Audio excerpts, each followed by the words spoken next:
Now notice sophistry was down here on the bottom. For the next slide, I'm moving it up to the top, and we're going to look at the next one. Now, we're looking down here at the bottom. Delete that. We're looking down here in the bottom half of the slide. And what I'm calling this is half-duplex dialogue. You say, what does that mean, Kevin? Well, I was a signal officer in the Army, and I'm looking around trying to find a phone or something. And whenever we're using radio transmissions where you said, breaker 19, this is node center 10 Oscar talking to whatever. And you have to say over, and then you let go of the button. Beep. And now it's somebody else's turn to talk. Only one person can talk at a time. That's half duplex. Full duplex is like our phones are today, where you don't have to push to talk, and both people can speak and be heard at the same time, which, probably not a good idea to try that. But full duplex versus half duplex. So when I'm saying half duplex, what I'm saying is that the potentiality for breaking new ground is asymmetric. It's on one side of the equation, not so much on the other side. Although, now, Cornerstone says, I just call them deceitful liars. Well, yeah, they are that. But look, what I'm trying to do here, listen to me. I'm trying to get people not to be oversimplistically reductionistic. Oh, I need you. We need people who are committed to understanding how and why this stuff works the way it does. You need to understand the technical details of what's going on here so that you can participate in this. All right? So let's not be too reductionistic and just call them liars and call it a day and check out. I need you to understand the technical details of how and why this works so that you can help spot. I need you to increase fluency in what's going on here so you can spot problems and go forward also. Now notice some differences here. This guy in sophistry is an ideologue. This guy is not an ideologue. He is metaparadigmatic. He is not attached to any particular ideology. He is operating by probably what could be called an ideology, but he has a loose hold on it. He's not identified with it. He's not committed to it. He's not attached to it. If a better idea comes along, he's willing to hear it out and give it a shot, or maybe put several different ideologies which seem contradictory all in possibility space and put the lenses of each on when the time is appropriate to do so. This guy is metaparadigmatic, and some of the terms that I'm using will be easier to understand if you've been listening to the channel, but it's okay if you haven't. Another way to say this, the word meta, it comes from a Greek word which means above or after or beyond, okay? A paradigm is a system of thinking, like there's a Republican paradigm, there's a Democrat paradigm, there's a Baptist paradigm, there's an Assemblies of God paradigm. It's a set of thoughts that constitute a way of thinking. Here's all the things that I think about reality, okay? And if you are in a paradigm, you see everything through the lens of that paradigm. Like if I'm an independent Baptist, everything, universally, everything must be this one particular way, and my job is to do my part to try to get the world to comply with submission to Jesus Christ as I currently understand it. All right? So the word repent is the Greek word metanoia, which means meta, noia, cognition, metacognition, to think in a new way.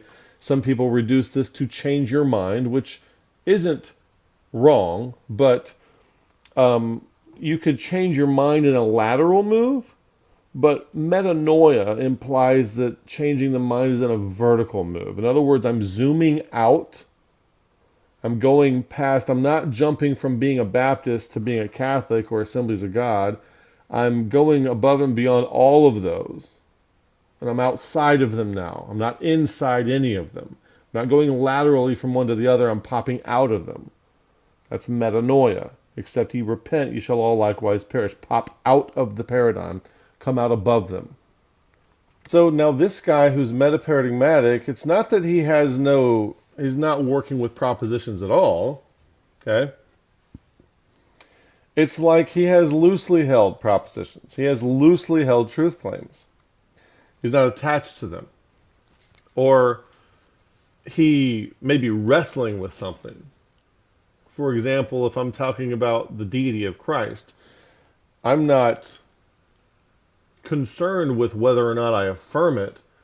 It has come through this book for a reason, and I'm wrestling with, like, what does this mean? Why is it? Why is it that all the characters in a Disney movie seem to be connected to royalty somehow? They're like a prince or a princess or a king or something like that. What are they trying to say? That the main story has some kind of special significant connection. And we get this Jesus of Nazareth, the narrative that we get about Jesus of Nazareth. He's connected to God. He's the Son of God. What are they trying to say? You see? So it's not about whether or not you affirm the thing. It's like, what is this trying to say? You see? It's a different kind of thing. It's a different kind of thing. The fundamentalists will just stop. As long as you affirm it, they're happy. Like, I have no problem affirming it. That's not the point. But what it implies and what it means for us is a whole new set of things to consider. It's a whole new world that this opens up, other than just the propositional truth claim. So I have these loosely held truth claims, and whether or not you affirm them isn't the point. They're there to be toggled with and wrestled with. Now, you may think this is evasion, but this is a this section down here is kind of the part of the entire point of why we're doing this video and why I've made up this thing called Protocol X. This guy never mentions his loosely held. He never mentions this. He genuinely hopes to hear something that overthrows it. So if you're talking to a guy that believes you can lose your salvation versus a guy who believes that you can't lose your salvation, if he's metaparadigmatic, he might still loosely hold that you can't lose your salvation. But when he starts asking the other guy about his position and trying to use questions to poke holes and shake him loose from his position, he's not trying to get him back to his truth claim. He's not.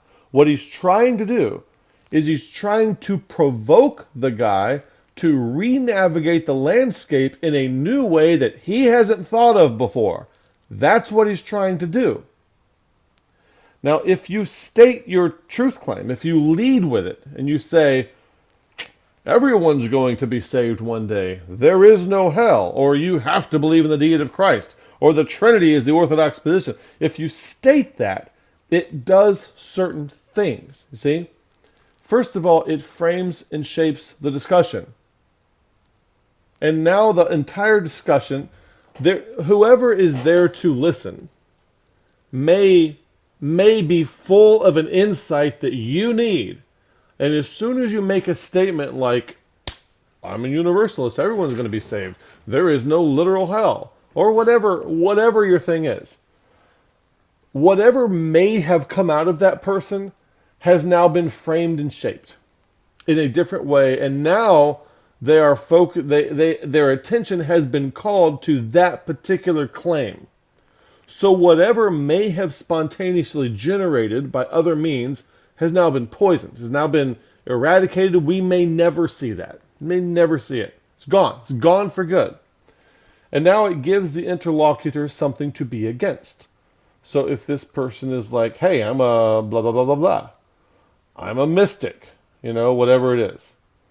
Now, the person over here, now they have something to be against. So they're focused on the fact that you're a mystic and you're the devil, and I can't talk to you because you're a New Age Gnostic, all the other things that people say. Right? So it's very important to understand we're not being evasive by not stating the thing, not being evasive. We're trying to protect and preserve whatever might come out of them unsullied. Right? When you state your position, even if it's loosely held, it introduces Ash-conformity pressure.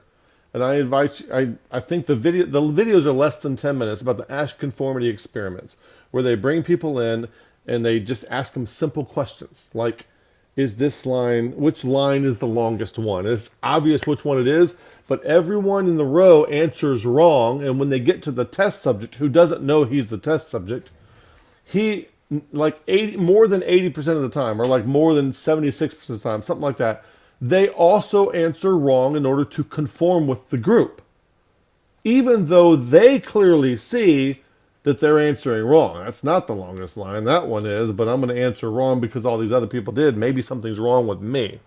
All right, it's a way to gaslight people. When people are talking about consensus, 90% of scientists say blah, blah, blah, blah, blah. What is that? They're hoping that you are Ash positive and you will conform because they're gaslighting you that if you see it a different way, you think something's probably wrong with you. So there's a temptation to just give in to the group. We don't want to do that. It introduces in-group conformity pressure.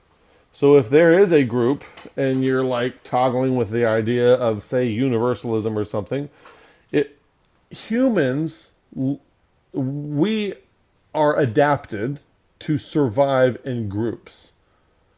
So if there is a group nearby that they can potentially be a part of, and they have a certain mythos that they believe in with certain beliefs, they will be tempted to give in to those beliefs for those reasons, not because they have any epistemically sound reason to believe those beliefs. Understand what I'm saying? And we do it all the time. We typically come to conclusions by intuition or by other means, by in-group pressure. Got all kinds of videos on this. And then we post hoc rationalize why we got there. I was talking to George the other day, and he is just convinced up and down that he came to all his conclusions about salvation by studying the Bible, and he studied them out and checked them out, okay? He doesn't know how the mind works. That's not how anybody comes to their conclusions. All right? That's not how he came to his conclusions. But read Jonathan Haidt's The Righteous Mind. The mind invents post hoc rationalized reasons for the things that you have a priori chosen to believe by other means. And then you invent the epistemically sound processes to back up those conclusions. That's what happens. And that's something you need to know about yourself. You got to know that about yourself. So it poisons the well. It causes people to think things, and if there is a clear, pure, genuine, authentic thought that was going to be produced by them, you have just dropped a bomb on that, eradicated that, and refocused their attention on this truth claim that you have given them. So don't do it. Right? It distracts. It distracts from any genuineness or originality.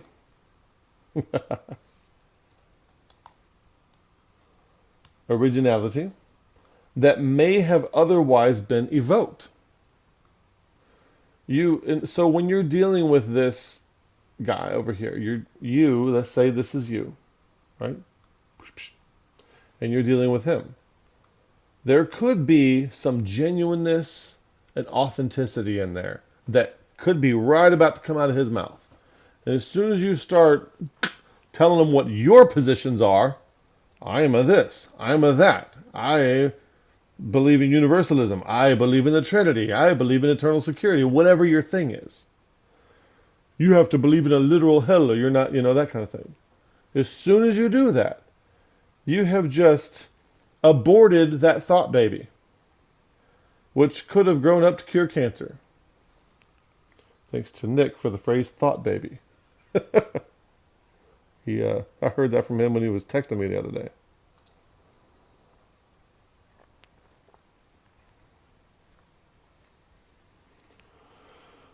So what are we doing with this? We do not state our loose in Protocol X. I'm not saying that there's never a time to state what you're wrestling with, what you believe, because sometimes I will state things and to let people know kind of what I'm struggling with or what I'm dealing with or wrestling with, where I am on trying to grow or whatever. I'm not saying there's never a time for that, but depending on what you're trying to do, especially if you're trying to shake an ideologue loose from their ideology, stating your truth claim, whether it's firmly held or loosely held, aborts the genuineness of the thought baby that could have possibly come from the interlocutor, whether they're an ideologue or not. Okay? So that's why, it's not being evasive. It is to protect the genuineness and authenticity of what might be discovered if we leave it unsullied.